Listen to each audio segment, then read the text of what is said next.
From Babe Ruth's longest home run to being one of the first homes for Major League spring training, baseball has a long and storied history in Tampa Bay. But is that something to joke about? Our next guest thinks so. Here to talk about a fun event is Rodney Kite-Powell from the Tampa Bay History Museum. So welcome back. Always great to have you here. Thank you. It's always great to be here. Okay, so baseball is fun, but I didn't know it was funny. So tell me about this event. What is it all about? So it's an event that we have at the History Center called History as a Joke. And basically we pick a topic and something that people have a lot of familiarity with, something that's kind of popular culture, and tell history stories about it, but do it with kind of a humorous twist. And so we've already talked about the Bucks, which in the first several years of their that's time funny. I get that. Was funny. Gasparilla, which of course has lots of great stories in it, and now baseball. And as you just mentioned in your intro, baseball has an incredibly long history in the Tampa Bay area, and anything that has been around for a long time is going to have some great stories with it. Yeah. So how does it work? So it's like a bunch of guys sitting around, it's exactly. like comedians, it's like sitting at a bar, but talking about baseball and kind of the funnier stories that happen. Exactly. So there's going to be myself, who's going to be providing some of the history, as well as Rick Vaughn, who is a longtime employee of the Rays and a kind of local baseball historian, and then 3 stand-up comedians. And so we'll be just telling stories about baseball lore, and the comedians will be interjecting their own stories because they're all from here. They didn't necessarily grow up here. They've been here for a long time, so they have a sense of our history as well. And of course, pulling those funny stories out. And you got you can go from like the pictures we're looking at right now. Some of it is just the beginnings of baseball and how you had these sandlots and all the different things that could go on. With the early game. And then, again, there's a diverse history here as well. Right. So can you tell me like maybe something funny that might come up? I don't want to spoil too many things, but one of my favorite stories is the second player from Tampa to ever make the major leagues. And so the first player is Al Lopez. Most people know about Al Lopez. There's a park name for him. He's in the Baseball Hall of Fame. But he had a friend named Emmanuel Onis. They called him Curly because he had curly hair. And Al really talked him up. He was also a catcher like Al, and he finally got his big break in the majors. Kind of went up and down with the minors. He actually had one at bat, and he got a base hit, and so lifetime batting average of 1,000. He was sent down to the minors, and when he was down there, he got in an argument with an umpire as a catcher, took off his mask and hit the umpire in the head with the mask. Oh no! And was suspended. And left the game eventually. And so he never made the majors again because of his temper. But he did retire with a lifetime batting average of 1,000. Wow.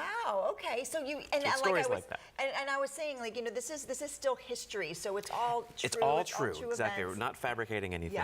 It's all true stuff. And so whether it's stories about how we eventually got the Rays, the roller coaster that was. That was a huge roller coaster. Exactly. So that will be talked about. That will be talked about, the adventures with the White Sox and the Giants, and even the fight back and forth between Tampa and St. Petersburg. Oh yeah. Right. Now, is this anything that they rehearse, or are they kind of off the cuff? It's all off the cuff. Okay. How did the first two go? You said that they went really well. So the first one we did was on football, but focusing on the Bucks. And again, the Bucks had a rough start, and of course done very well since then. And that one went really, really well. And then Gasparilla is something that has endless number of stories, and that one went really, really well. So we are very hopeful that this one will be equal to that. Yeah. Well, baseball is very special to this area. For people who might not be aware, why is that? Why is baseball so special to Tampa Bay? That's a great question. And again, your intro talking about the beginnings of spring training, the Grapefruit League that we all know and love, really did start in the Tampa Bay area. Some of the first spring training teams, the White Sox and the Red Sox were here. The Yankees were, and the Cardinals in St. Pete for so long. And it was partly for tourism. But also was the weather, of course. The weather, you're not going to play baseball in March up north, and that's where all the major league teams were. They're all north. And then, of course, in Tampa, the Latin element. Everybody, all those folks in the cigar industry and the associated industries, they loved baseball, and so you had all these minor leagues. And then, of course, we had several minor league, Negro League teams in Tampa as well during the era of segregation. And so really it was a game that could be played by everybody against everybody.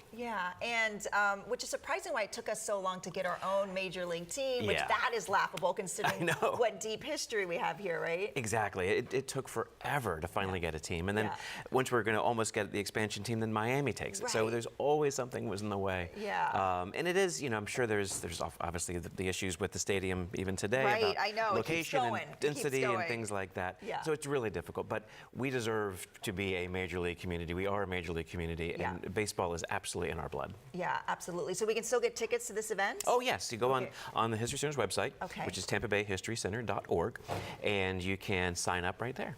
Okay, and there'll be food and drink, or just it's just a watching Of course, event? we have the Columbia Cafe. Oh, so, that's right there. Exactly right there, and Yeah. you can bring your beverage into the Okay. theater Well, where the that's- event is taking place. Well, that's amazing. All right, and it's happening next Thursday? Next Thursday. Next yes. Thursday. All right. Well, thanks so much. This Oh, it's sounds my like pleasure. fun. I think Yeah. my dad would love it. Yeah, All right. bring So on down. again, the event is happening next Thursday. For more information, you can head to tampabayhistorycenter.org.